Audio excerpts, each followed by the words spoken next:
अस्सलाम वालेकुम viewers, cooking with एके में आज बनाने जा रहे हैं हम स्पाइसी चांप।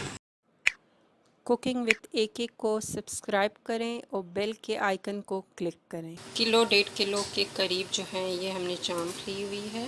2 टेबलस्पून नमक, 2 टेबलस्पून के करीब दर्रा मिर्च, 2 टेबलस्पून लाल मिर्च, 1 टेबलस्पून भुना हुआ ज़ीरा, 3 टेबलस्पून लहसुन का पेस्ट, 3 टेबलस्पून के करीब हमें दही चाहिए होगी। आधा कप ऑयल लिया, उसमें लहसुन का पेस्ट डाल दिए। इसको 2-3 मिनट तक अच्छी तरह से हम फ्राई करेंगे। ये चांप भी हमने डाल दी, इसको हम लहसुन अच्छी तरह से अभी भून लेंगे।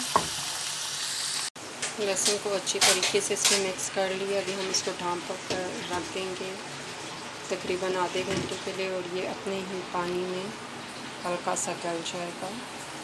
तकरीबन आधा घंटा हो गया है। इसमें हम अभी दही मिक्स कर लेंगे और जो स्पाइसेस डाले थे वो मिक्स सारे कर लेंगे।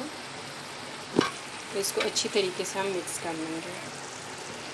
इसको हमने मिक्स कर लिया, इसको ढाँप कर हम फिर से रख लेंगे मज़ीद आधे घंटे के लिए कि ये अच्छी तरीके से गल जाए।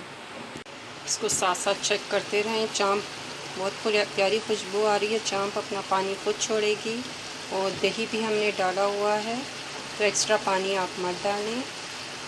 कुकर में अगर हम बनाएंगे तो जल्दी गल जाएगा, लेकिन उसका वो मज़ा नहीं होता है जो देगची पे हल्की आंच में ये जो पकता है तो अंदर तक ये सॉफ्ट और जूसी हो जाता है।